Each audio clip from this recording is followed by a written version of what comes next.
जय श्री श्याम प्यारे बच्चों, स्वागत है आप सभी का दोबारा से आपके अपने YouTube channel Saraswati Educare centre पर। तो बेटा आज की क्लास में हम लोग अपना इकोनॉमिक्स 12th का जो चैप्टर नंबर 2 है इंडियन इकोनॉमिक्स से उसी को कंटिन्यू करेंगे। और आज की क्लास में हम लोग करेंगे एक बहुत छोटा सा बट इंपॉर्टेंट टॉपिक, नाम है सब्सिडी। ठीक है, आजकल ये बहुत डिबेटेबल इशू है बेटा सब्सिडी के। कुछ लोग फेवर में है कि सब्सिडी देनी चाहिए और कुछ लोग फेवर में नहीं है कि सब्सिडी नहीं देनी चाहिए। ठीक है, आपको भी ये पूरी क्लास करने के बाद अपनी राय कमेंट में जरूर बतानी है कि आपके अकॉर्डिंगली अब किसानों को सब्सिडी मिलनी चाहिए या फिर सब्सिडी नहीं मिलनी चाहिए। ठीक है बेटा, बट उससे पहले स्टार्ट कर लेते हैं अपनी आज की क्लास।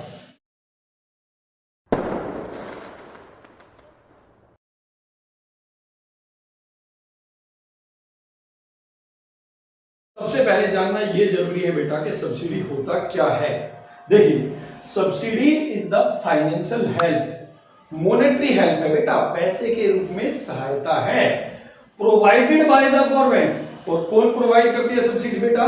गवर्नमेंट प्रोवाइड करती है टू प्रोड्यूसर्स। किनको? प्रोड्यूसर्स को।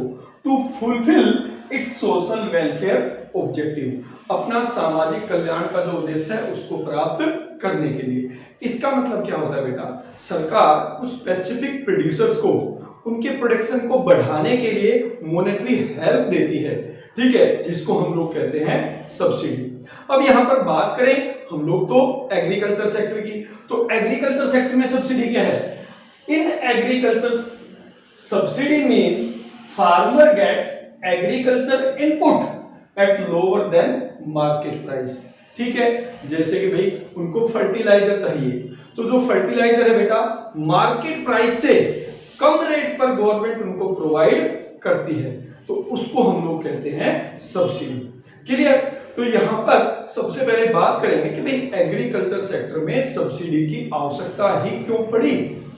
देखिए, जब हमारा first phase of green revolution start हुआ मिड 1960 में, ठीक है, तो उस टाइम जो बेटा ग्रीन रेवोल्यूशन था, it was a risky package for Indian farmers. ठीक है, उनको समझ नहीं आ रहा था कि वो उसको अडॉप्ट करें या उसको अडॉप्ट ना करें।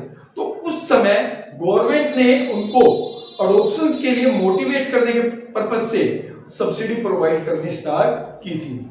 गवर्नमेंट ने उनके रिस्क को कम किया, उनको सब्सिडी प्रोवाइड कर दी। ठीक है, बट समय के साथ साथ आज के टाइम पर बेटा सब्सिडीज को लेकर बहुत बड़ा डिबेट चल रहा है कि एग्रीकल्चर सेक्टर में गवर्नमेंट को फार्मर्स को सब्सिडी देनी चाहिए या फिर नहीं देनी चाहिए। कुछ जो इकोनॉमिस्ट है बेटा वो इसके फेवर में है आज भी सब्सिडी के, बट कुछ उसके बहुत अगेंस्ट है। तो आज की क्लास में अब हम जो नेक्स्ट टॉपिक पढ़ेंगे बेटा वो यही पढ़ेंगे कि फेवर में होने के क्या क्या रीजंस हैं, उसके बाद पढ़ेंगे अगेंस्ट होने के क्या क्या रीजन है। फिर सारे रीजन समझने के बाद आपको कमेंट में बताना है कि आपको क्या लगता है सब्सिडी कंटिन्यू रखनी चाहिए या फिर सब्सिडी पर रोक लग जानी चाहिए। ठीक है बेटा, तो स्टार्ट करते हैं positive aspects of the subsidy, ये points in the favour of subsidy. तो बेटा अब बात करेंगे कि वो कौन कौन से पॉइंट्स हैं जिसके बेस पर कुछ इकोनॉमिस्ट आज भी इतने सालों बाद सब्सिडी के फेवर में हैं। तो सबसे पहला पॉइंट है बेटा agriculture is a risky business. आज भी इतने सालों बाद भी एग्रीकल्चर जो है बेटा हमारे फार्मर्स के लिए एक रिस्की बिजनेस है। तो उस रिस्क को कम करने के लिए ये बहुत जरूरी है बेटा कि हम लोग फार्मर्स को सब्सिडी प्रोवाइड करें। क्लियर? दूसरा पॉइंट लिखा बेटा majority of farmers are very poor in India, कि जो हमारे देश में ज्यादातर जो किसान है बेटा वो मार्जिनल और स्मॉल किसान है बेटा, उनके पास इतने रिसोर्सेज नहीं है कि वो महंगे महंगे इनपुट्स परचेज कर सके।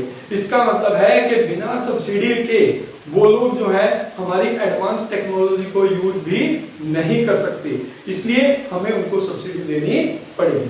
क्लियर? तीसरा पॉइंट है बेटा eliminating subsidy will increase income inequality. अगर हम लोग सब्सिडी हटा दें, जैसे इससे पहले वाला पॉइंट हम लोगों ने पढ़ा, हमारे देश में ज्यादातर किसान तो बेटा पुअर है, तो उससे क्या होगा? जो अमीर फार्मर्स हैं, जो रिच फार्मर्स है बेटा, they can use advance technology, they can use अपना पैकेज ऑफ HYV और उनकी जो इनकम है बेटा वो तो बहुत ज्यादा बढ़ती चली जाएगी।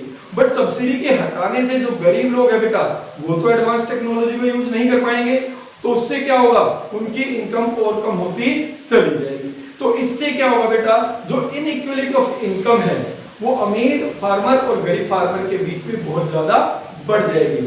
तो ये तीसरा रीजन दिया बेटा इकोनॉमिस्ट ने कि भाई आपको सब्सिडी बनाए रखना बहुत जरूरी है।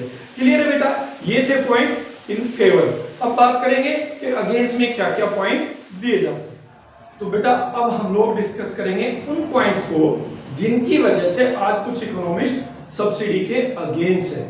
ठीक है, तो इसमें जो सबसे पहला पॉइंट है बेटा वो है subsidy was provided by the government to provide initiative for adoption of new HYV technology. तो इकोनॉमिस्ट का मानना है कि सरकार ने सब्सिडी क्यों स्टार्ट की। सरकार ने सब्सिडी स्टार्ट की क्योंकि सरकार चाहती थी कि जो फार्मर्स है बेटा जो HYV टेक्नोलॉजी है उसको अडॉप्ट कर सके। और आज इतने सालों बाद वाइडर एक्सेप्टेंस हो चुका है HYV टेक्नोलॉजी का, मतलब ज्यादातर फार्मर्स जो है बेटा HYV टेक्नोलॉजी एक्सेप्ट कर चुके हैं। तो जो सब्सिडी देने का मोटो था, जो सब्सिडी देने का ऑब्जेक्टिव था वो तो हम अचीव कर ही चुके हैं। तो अब कहते हैं कि सब्सिडी की आपको क्या आवश्यकता है, गवर्नमेंट क्यों सब्सिडी दे। तो पहला पॉइंट ये है बेटा। दूसरा पॉइंट उन्होंने कहा subsidy do not benefit small and poor farmers, कि सब्सिडी का जो बेनिफिट है, देखिए सब्सिडी देनी किसके लिए थी, पुअर और स्मॉल फार्मर्स के लिए। बट इकोनॉमिस्ट की राय क्या है बेटा, वो कहते हैं कि जो सब्सिडी है बेटा वो गरीब और छोटे फार्मर्स को कोई हेल्प ही प्रोवाइड नहीं करती।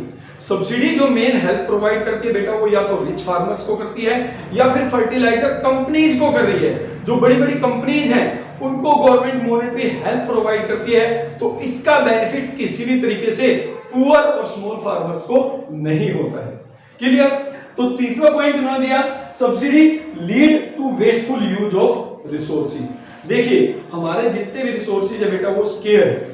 इकोनॉमिस्ट का यह भी कहना है कि अगर स्केयर रिसोर्सेज के यूज के लिए गवर्नमेंट सब्सिडी प्रोवाइड करेगी, दुर्लभ रिसोर्सेज को यूज करने के लिए गवर्नमेंट सब्सिडी प्रोवाइड करती है, तो लोग जो है उसका वेस्टफुल यूज करना स्टार्ट कर देते हैं। जैसे कि इलेक्ट्रिसिटी, अगर गवर्नमेंट इलेक्ट्रिसिटी पर सब्सिडी प्रोवाइड कर रही है तो उससे क्या होगा, जो फार्मर्स हैं या फिर आम आदमी है बेटा वो भी इलेक्ट्रिसिटी का प्रॉपर्ली यूज नहीं करेगा बल्कि उसका बहुत वेस्टफुल यूज करना स्टार्ट कर देगा। तो ये 3 पॉइंट है बेटा अगेंस्ट में, क्यों इकोनॉमिस्ट चाहते हैं कि सब्सिडी को बंद किया जाए। तो आपको बताना है आपको कौन से वाले पॉइंट ठीक लगे, फेवर वाले या फिर अगेंस्ट वाले। और आपको अगर कोई और पॉइंट इसमें आता है तो बेटा वो भी आपको कमेंट करके बताना है। ठीक है, तो आज की क्लास में इतना ही। हम मिलेंगे अपनी नेक्स्ट क्लास में। अब तक के लिए बेटा जय श्री श्याम।